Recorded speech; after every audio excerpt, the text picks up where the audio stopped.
अस्सलाम वालेकुम स्टूडेंट्स, मैं हूं अब्दुल कुद्दूस बेग, आपका फिजिक्स टीचर। डियर स्टूडेंट्स, हमारा आज का टॉपिक ऑफ डिस्कशन है ऑर्बिटल वेलोसिटी। तो स्टूडेंट्स, लेक्चर को स्टार्ट करने के लिए चलते हैं लाइट बोर्ड की तरफ। डियर स्टूडेंट्स, स्टार्ट करते हैं चैप्टर नंबर 5 का article which is orbital velocity. तो स्टूडेंट्स, ऑर्बिटल वेलोसिटी को सबसे पहले हम डिफाइन करेंगे। डियर स्टूडेंट्स, ऑर्बिटल वेलोसिटी की डेफिनेशन है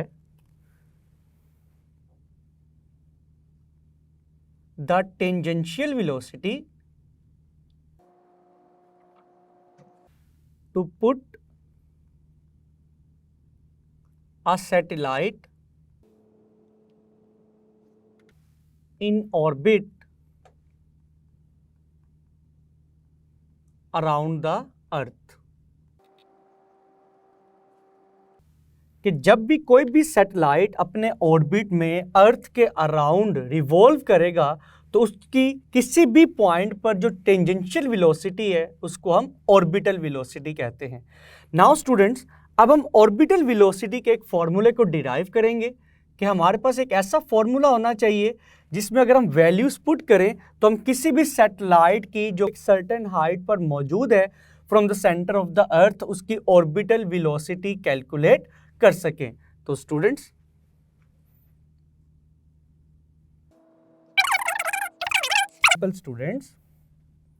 this is our earth and students, this is a satellite। तो स्टूडेंट्स, अगर हम सैटेलाइट के ऑर्बिट को रिप्रेजेंट करें तो आप देख सकते हैं कि इस सैटेलाइट का जो ऑर्बिट है it is like a circular path.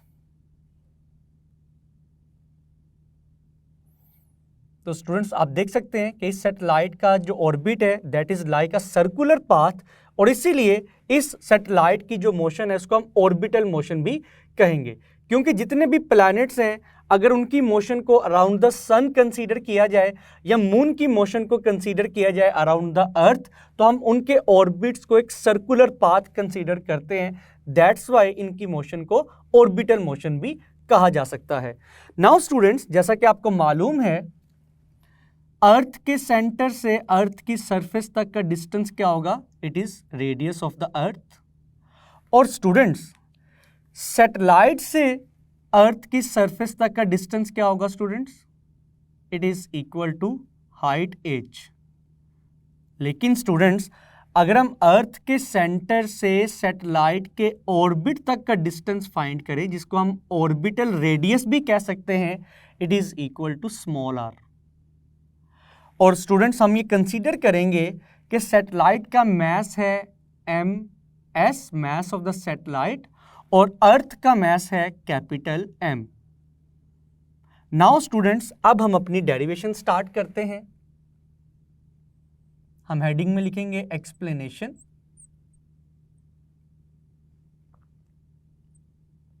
Dear students, जैसा कि आपको मालूम है कि सैटेलाइट अर्थ के अराउंड ऑर्बिटल मोशन कर रहा है या फिर सर्कुलर मोशन कर रहा है, तो इस सैटेलाइट को अपने सर्कुलर पाथ में रहने के लिए किस फोर्स की जरूरत है? That is the centripetal force.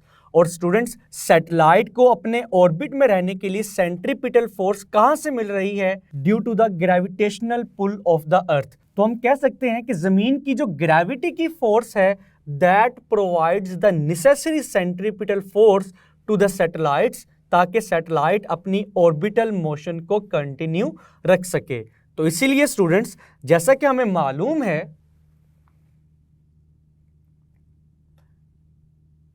Force of gravity की वैल्यू अगर हम लिखें वो किसके इक्वल आएगी? Gm/ms divided by r square. और स्टूडेंट्स, अगर हम सेंट्रीपिटल फोर्स का फॉर्मूला लिखें तो हम लिखेंगे Fc is equal to msv square over r। Now students, यहां पर हम स्पीड को v o से रिप्रेजेंट करेंगे, that represents the orbital speed of the satellite. और स्टूडेंट्स यहाँ पर r की वैल्यू क्या है, that is the orbital radius of the satellite from the centre of the earth. Now students, satellite तब तक अपने ऑर्बिट में मौजूद रहेगा, अपनी ऑर्बिटल मोशन को कंटिन्यू रखेगा जब तक सेंट्रीपिटल फोर्स किसके इक्वल रहेगी, ग्रेविटेशनल फोर्स के इक्वल रहेगी। तो स्टूडेंट्स यही वो कंडीशन है जिस कंडीशन पर सैटेलाइट अपनी ऑर्बिटल मोशन को कंटिन्यू रख सकेगा। तो स्टूडेंट्स हम लिखेंगे फॉर ऑर्बिटल मोशन